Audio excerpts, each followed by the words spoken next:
എല്ലാവർക്കും നമസ്കാരം. അപ്പോൾ ഫ്ലോപ്പായി പോവാതെ വളരെ സിമ്പിളായിട്ടും എന്നാൽ വളരെ ടേസ്റ്റി ആയിട്ടും തയ്യാറാക്കാൻ പറ്റുന്ന ഒരു കൊഞ്ച് ബിരിയാണി അല്ലെങ്കിൽ ചെമ്മീൻ ബിരിയാണിയുടെ റെസിപ്പിയാണ്. ഇതിനായിട്ട് ഞാൻ 1 കിലോ കൊഞ്ച് എടുത്തിട്ടുണ്ട്. അതിലേക്ക് മഞ്ഞൾപ്പൊടി, മുളക് പൊടി, കുരുമുളക് പൊടി, ഗരം മസാല, ഉപ്പ്, മെഷർമെൻ്റ് എല്ലാം സ്ക്രീനിൽ കൊടുക്കുന്നുണ്ട്. ഇത്രയും ചേർത്ത് നന്നായിട്ടൊന്ന് മിക്സ് ചെയ്ത് ഒരു 10 മിനിറ്റ് നമുക്കൊന്ന് റെസ്റ്റ് ചെയ്യാൻ വയ്ക്കാം.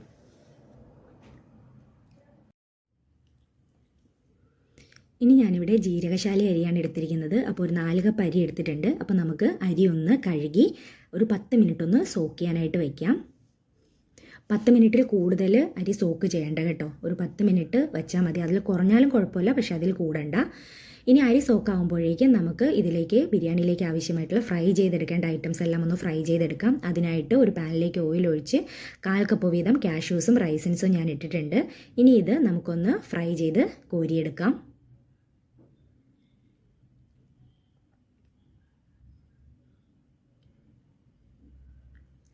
ഇനി ഇതേ ഓയിലിലേക്ക് തന്നെ നമുക്കൊരു 1/2 കപ്പ് തിന്നായിട്ട് സ്ലൈസ് ചെയ്തെടുത്തിരിക്കുന്ന ഓണിയനും കൂടി ഒന്ന് ഫ്രൈ ചെയ്തെടുക്കാം. അപ്പോൾ ഓണിയൻ ഫ്രൈ ചെയ്യുമ്പോൾ എണ്ണയിലിട്ട് ഒരുപാട് ഗോൾഡൻ ബ്രൗൺ കളർ ആവുന്നത് വരെ വെച്ചേക്കണ്ട. അതിന് മുമ്പ് നമ്മൾ കോരണം. കാരണം പുറത്തിരുന്ന് എണ്ണയിൽ നിന്ന് നമ്മൾ കോരി വെച്ചതിന് ശേഷവും അത് കുറച്ചൊന്ന് കളർ ചേഞ്ച് ആവും. നന്നായിട്ട് നിരത്തി വെക്കാനും ശ്രമിക്കണം കേട്ടോ. ഇനി നമുക്ക് ഈ ഓയിലിലേക്ക് നേരത്തെ മാരിനേറ്റ് ചെയ്ത് വെച്ചിരിക്കുന്ന കൊഞ്ച് മുഴുവനായിട്ടും ഇട്ട് കൊടുക്കാം.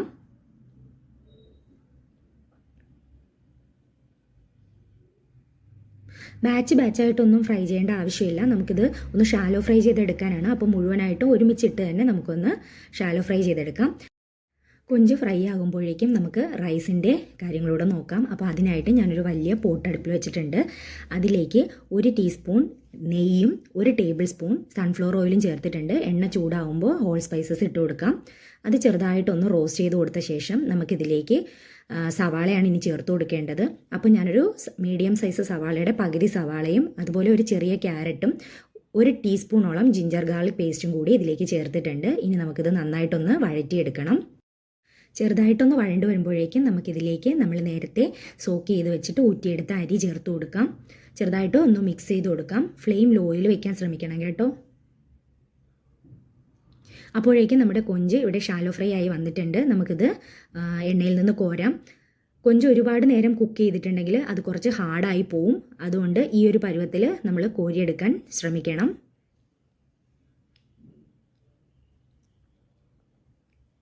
ഇനി ഇതിൽ ബാലൻസ് വന്നിരിക്കുന്ന എണ്ണ നമുക്ക് നമ്മുടെ റൈസിലേക്ക് ചേർത്ത് കൊടുക്കാം. ഇങ്ങനെ ചേർക്കുമ്പോൾ റൈസിന് ആ കൊഞ്ചിൻ്റെ ഫ്ലേവർ നന്നായിട്ട് കിട്ടും. എല്ലാ റൈസിനും നല്ല കൊഞ്ചിൻ്റെ ഫ്ലേവർ ഉണ്ടാവും. ഇനി ഇത് നമുക്ക് നന്നായിട്ട് മിക്സ് ചെയ്ത് റൈസിലെ വെള്ളമയം എല്ലാം പോയി റൈസ് നന്നായിട്ട് ഒന്ന് റോസ്റ്റായിട്ട് വരുന്നത് വരെ മിക്സ് ചെയ്തുകൊണ്ടേ ഇരിക്കണം. നന്നായിട്ട് റൈസ് ഒന്ന് മുരിഞ്ഞ് കഴിയുമ്പോൾ നമുക്കിതിലേക്ക് വെള്ളം ചേർത്ത് കൊടുക്കാം. ഞാൻ 6 കപ്പ് വെള്ളമാണ് ചേർത്തിരിക്കുന്നത്. അതായത് 1 കപ്പ് അരിക്ക് 1.5 കപ്പ് വെള്ളം എന്ന കണക്കിന് 4 കപ്പ് അരിക്ക് 6 കപ്പ് വെള്ളം ചേർത്തിട്ടുണ്ട്. ഇനി നമുക്ക് ഇതിലേക്ക് ആവശ്യമായിട്ടുള്ള ഉപ്പ് ചേർത്ത് കൊടുക്കാം. ഉപ്പ് ചേർക്കുമ്പോൾ ഉപ്പ് എപ്പോഴും വെള്ളത്തിൽ ഒന്ന് മുന്തി നിൽക്കണം. അപ്പോഴായിരിക്കും റൈസിന് കറക്റ്റായിട്ട് ഉപ്പ് കിട്ടത്തുള്ളൂ. ഇനി ഒരു പകുതി നാരങ്ങയുടെ നീര് കൂടി ചേർത്ത് നന്നായിട്ട് ഒന്ന് മിക്സ് ചെയ്ത് കൊടുക്കാം.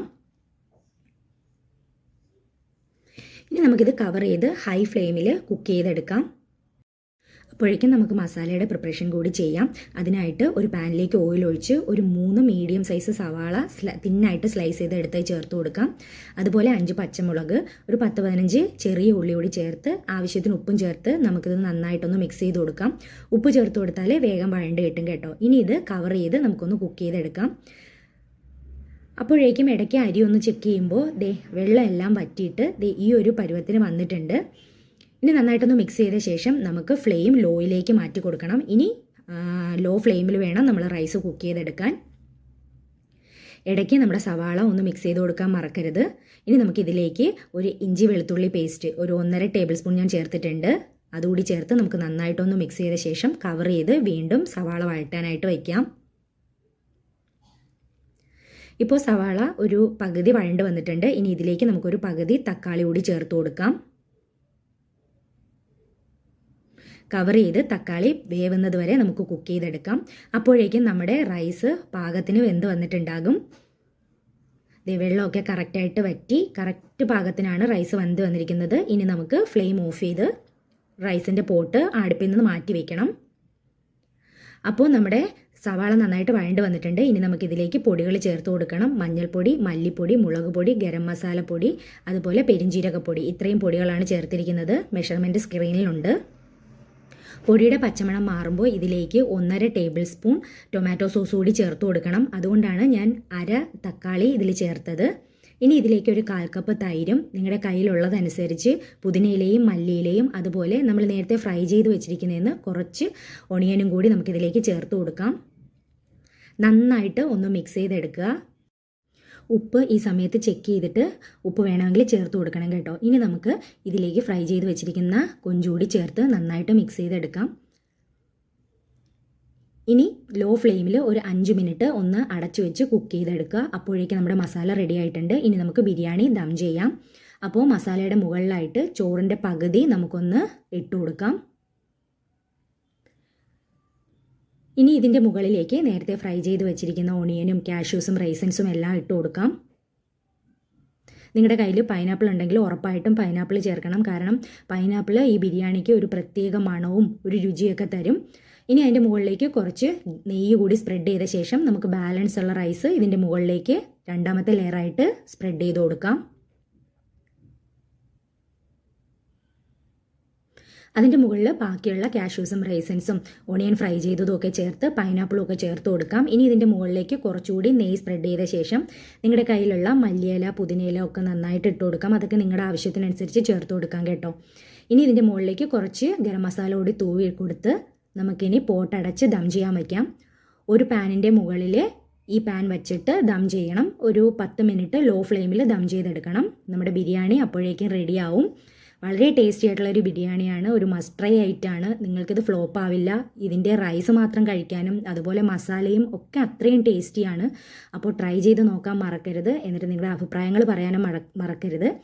വീഡിയോസ് ഇഷ്ടമാകുന്നുണ്ടെങ്കിൽ ചാനലൊന്ന് സബ്സ്ക്രൈബ് ചെയ്ത് സപ്പോർട്ട് ചെയ്യണം. അതുപോലെ ഈ വീഡിയോ ഇഷ്ടമായിട്ടുണ്ടെങ്കിൽ ഒന്ന് ലൈക്ക് ചെയ്യാനും മറക്കരുത്. ഈ ബിരിയാണിയുടെ കൂടെ എന്തെങ്കിലും സലാഡോ പിക്കിള് അതുപോലെ പപ്പടം ഒക്കെ ഉണ്ടെങ്കിൽ അതാണ് ബെസ്റ്റ് കോമ്പിനേഷൻ. നിങ്ങൾക്ക് വളരെ ടേസ്റ്റി ആയിട്ട് ഈ സലാഡ് നിൻ്റെയൊക്കെ കൂടെ എൻജോയ് ചെയ്യാം. അപ്പോൾ മറ്റൊരു വീഡിയോയിൽ കാണാം. Bye bye.